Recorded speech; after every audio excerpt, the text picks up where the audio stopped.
Akashvani Imphal Ngangbam Nganthoi पाउ पाजरी मुख्यमंत्री युमनाम खेमसाना उप मुख्यमंत्री लोसी दिखो अमसुंग नेमसा किबगेन गलोइना नंगसी प्रधानमंत्री नरेंद्र मोदी गा उनखरे राज्यसिदा हौजिक लेरिबा सही अहुम फाजिलकलबा इरांग असिगी मरक्ता हंदक नौना सरकार सेमलबा तुंगदा मुख्यमंत्री न लुसिंगबा कांगबो असिना केंद्रगी लुसिंगबा सिंगा उनदुना शांति पुरकनबा खोंथांग पाइखलकली मसिगी सरुक अमा ओइना ngasi नुमियुंगबा मतुंगदा प्रधानमंत्री गा उनदुना राज्यसिदा शांति अमदि तंगदु लेताबा पुरकनबा यावना तोंगान तोंगान बा वाफमसिंग खनखी हाइरी पनबयाई मुख्यमंत्री नलुसिंगदुना ngaksil मंत्री राजनाथ सिंह सेलथुम मंत्री निर्मला सीतारमण अमसुंग लौसिंगु मंत्री शिवराज सिंह चौहान अमसुंग डोनर मंत्री ज्योतिरादित्य सिंधिया गसु उनदुना राज्यसिदा साखत थौरांगी यावना तोंगान तोंगान बा हिरम कया खनबा लेख्रे SPSS सिजनरगा डेटा एनालिसिस करमना तौगदगी हाइबा हिरम असिदा research methodology research ethics and hands on training की मतंगदा नुमित मंगानी सथगदबा जाति थाकी वर्कशॉप अमा मणिपुर यूनिवर्सिटी की एनवायरमेंटल साइंस डिपार्टमेंट सिंधुना डिपार्टमेंट असिदा ngasiदगी हौख्रे थरमदुदा मणिपुर यूनिवर्सिटी की school of human and environmental sciences की dean professor S Jeevan Kumar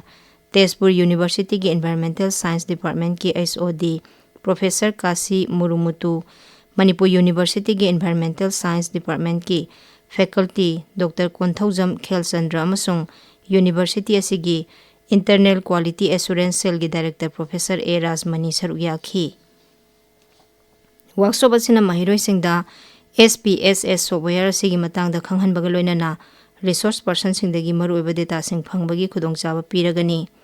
research methodology की मतंगदा हाइरिबा सॉफ्टवेयर असि सिजनदुना डेटा एनालिसिस की लमदा हेना अराइबा मओंगदा नैनबगी खुदोंचाबा अमा फंगहनबगा लोइनना स्कॉलर्स सिंग रिसर्च तौरिबा मियोइसिंग अमसुंग एकाडेमिशियन सिंगदा रिसर्च का मरी लेनबा हिरम सिंग यावना लम कयादा अनौबा ज्ञान लौसिंग तानसिनबगी प्लेटफॉर्म अमा ओइरगनी इसिंग योक्सिनबा वेटलैंड सिंग अमसुंग तुरेल सिंग कनबा हाइबसिदा खननेनबगी मिफम अमा हौजिक मणिपुर यूनिवर्सिटी की आर्ट साइंसेस डिपार्टमेंट पांगथोकली मिफम असिदा इसिंग योक्सिनबा वेटलैंड अमसुंग तुरेल सिंग महौसागी खल कहंदना थंबा यावना हिरम कयादा खनरी थौरमदुदा हानगी केंद्रगी मपान थौरम राज्य मंत्री डॉक्टर R.K. रंजन सरुग्यारी CSIR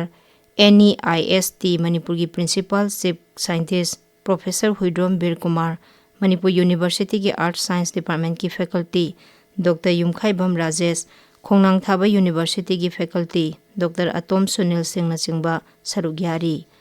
थौरमदुदा वांगांगबदा प्रोफेसर हुइड्रोम बीर कुमार हाई पाट अमगी मरमदा नैनबदा पाट अदुगी अरुबा अमसुंग पाक चाउबा खंगबा तंगाई फदे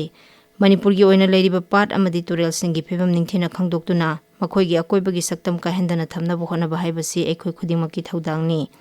राज्यसिदा हौजिक लेरिबा इसिंग फंगदबगी समस्या असि नोंमा नोंमगी हेंगलकली मसिबु कोखनबा होनबदा एखोइ पुन्ना थौदांग लौमिनसी नेशनल हाईवे 38 इम्फाल जिरिबाम लंबिदा नोंमदा तंगाई फदना जंगबा पोलमसिंग पुबा गारी यांखै ngasi ayuk इम्फाल की दमक जिरिबाम थादोखरे